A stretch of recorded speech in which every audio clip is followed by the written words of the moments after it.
Hey cuties, welcome back to my channel. So today I am back with a video where I will be letting you all know that what are the study materials that you need to go through for your UPSC preparation. So before I begin, I will be letting you all know two things. Two things that firstly that do ignore my face. क्यों? क्योंकि I am not performing so well आज से ही, थोड़े time पहले से, because allergy hit हो गया है एंड मैं अभी दवाई वगैरह खा के आके एनी हाउ मैं वीडियो बना रही हूँ. क्यों? क्योंकि मेरे को फ्राइडे को अपलोड करना है एंड इट्स थर्सडे एंड आज अगर नहीं किया तो हो गया मेरा. नहीं, आज थर्सडे नहीं है, सॉरी वेडनेसडे है. And secondly do ignore my this hair style, जहां पर ये चोटी शाहरुख खान की चोटी जैसा लग रहा है. आई नो, क्योंकि मेरे को ये कमेंट मिल चुका है कि ये शाहरुख खान की चोटी जैसा लग रहा है. सो डू इग्नोर दैट, क्योंकि मेरे को और कोई नया कुछ मिला नहीं है इस पे करने के लिए. So I just wanted to tie my hair and make the video. So yeah let's begin with the things. So I know सबका first question UPSC preparation start करने से पहले यही होता है कि what are the resources, what are the things that we need to go through, book list क्या है, वगैरह वगैरह वगैरह. I know, I understand you, because सबके सेम क्वेश्चंस होते हैं. मेरे भी यही क्वेश्चंस थे, ठीक है. मैंने तो अपना फिगर आउट कर लिया, लेकिन तुम्हारा क्या? तुम्हारे लिए आई एम द सोल्यूशन. सो या Firstly, let's start with GS, which is the heart of UPSC. ठीक है, UPSC के prelims and mains का वो heart. Okay, for GS you need a combination of book. एक या दो book से यहाँ पर नहीं होने वाले. यहाँ पर you need many things. So books plus newspapers plus online resources, websites वगैरह से बहुत कुछ you need to go through. Firstly let's start with NCERT. सबको पता है कि बेसिक्स क्लियर करने हैं तो क्या करना होगा? एनसीईआरटी करना होगा 6 से लेकर 12 तक. बट 6 से लेकर 12 तक इट्स नॉट लाइक कि तुमको सारे सब्जेक्ट्स के करने हैं. Let me decode. सबसे पहले let's take example of history. For history you need to go through class 6 से लेकर 12 तक. हाँ, you need to do everything, ठीक है. 11 12 के तो आपको तमिलनाडु वाला एडिशन करना है, R S Sharma and Satish Chandra. But till class 10 आप न्यू एनसीईआरटी भी फॉलो कर सकते हो, but I would prefer old NCERT ही प्रेफर करो. Okay, ancient history, medieval history and modern होता है, ये तीन होता है हिस्ट्री में, as you all know. So ancient के लिए go for R S Sharma, medieval के लिए go for Satish Chandra and modern के लिए go for spectrum. But before you start the modern history, ठीक है, मतलब एंशियंट एंड मेडिएवल कर लिया, उसके बाद जब मॉडर्न स्टार्ट करोगे, मॉडर्न स्टार्ट करने से पहले गो थ्रू बिपिन चंद्र, ठीक है, क्योंकि उसमें क्या होता है ना, इजी लैंग्वेज में एक्सप्लेन्ड है, ठीक है, वो भी एक एनसीईआरटी है.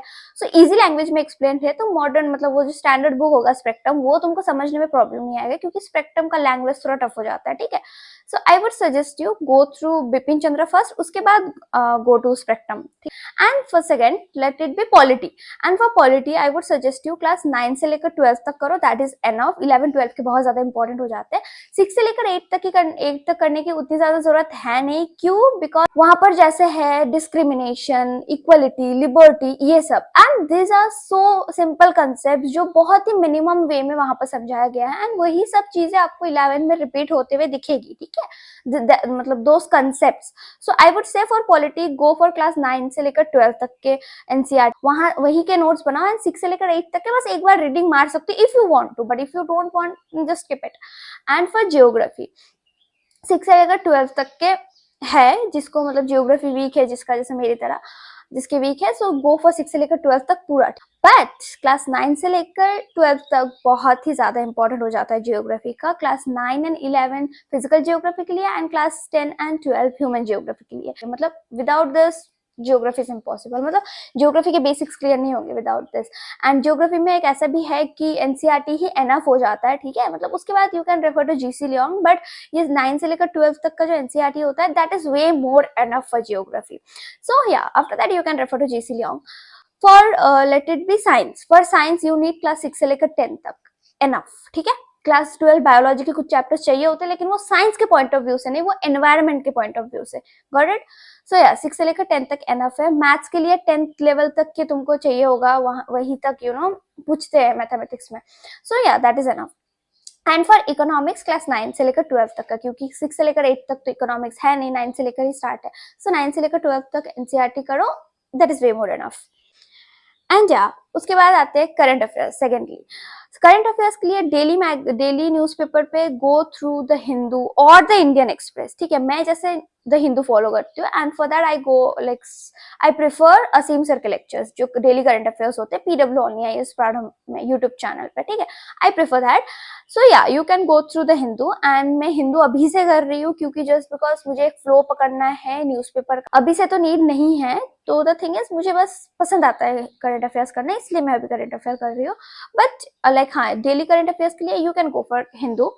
एंड उसके बाद make sure to make note out of your newspaper, ठीक है, उस पर इंपॉर्टेंट डेट्स आ जाएंगे, इंपॉर्टेंट आर्टिकल्स आ जाएंगे, इंपॉर्टेंट इवेंट्स आ जाएंगे. This will be important for both prelims and mains. Prelims पे तो सीधा क्वेश्चन पूछेंगे, एंड मेंस पे तुमको आंसर राइटिंग में, मतलब किसी आंसर में उसको स्पेसिफिकली अगर लिखोगे तो अच्छा होगा. And for monthly one you can go for vision IAS के current affairs.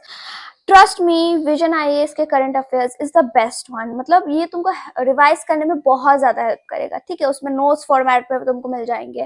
And you can also go through PIB, press information bureau, वो भी तुमको लाइक डेली अपडेट्स मिलते रहेंगे. सो क्या है ना कि वहां पर गवर्नमेंट इनिशिएटिव्स, इंफॉर्मेशंस वगैरह, ठीक है, फिर इंपॉर्टेंट स्टेटमेंट्स वगैरह सब कुछ मिल जाते हैं तुमको. So yeah, that becomes, you know, a resourceful one. And after that comes test series, which you can never avoid. That is actually non-negotiable. Like you can't negotiate in this case. You can't compromise क्योंकि ये बहुत ज़्यादा important role play करता है.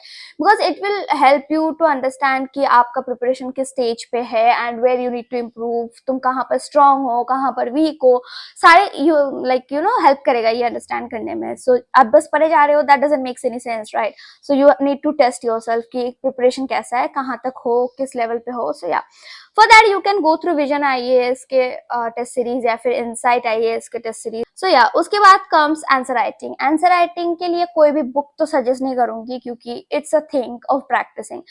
Answer writing daily करो, weekly करो, monthly करो, ठीक है. अगर एग्जाम अटेम्प्ट बहुत लेट है, अभी टाइम है उसको, तो फिर मंथली कर सकते हो, या फिर मंथली आई वुड से मंथली के बेसिस पे मत जाओ, वीकली कर लो, वीकली 1 या 2 कर लो, that is enough for now, ठीक है, अगर तुम्हारा अटेम्प्ट 2027 में या 2028 में है.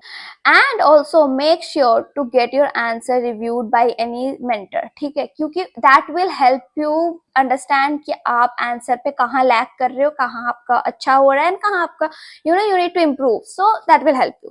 एंड उसके बाद कम्स ऑप्शनल, जो कि उसके लिए मैं एक डेडिकेटेड वीडियो बनाने का सोच रही हूँ. क्यों? क्योंकि ऑप्शनल में लोगों को बहुत ज्यादा डाउट होता है कि ऑप्शनल क्या ले, सोशियोलॉजी ले, PSIR ले या कुछ और ले, ठीक है. जैसे मैंने तो सोशियोलॉजी PSIR ले रखा है, मैंने पहले बीच में सोशियोलॉजी लेने का भी सोचा था, बट फिर I researched a little and then I switch to PSIR, ठीक है. तो उसके लिए I will make a dedicated video कि ऑप्शनल क्या लेना चाहिए, कब लेना चाहिए, कब से प्रिपेयर करना चाहिए, वगैरह वगैरह सब कुछ I will explain in that video. ये वाला हेयर बैंड का कलर व्हाइट था, मैंने इसको स्केच पेन से मार्क कर दिया.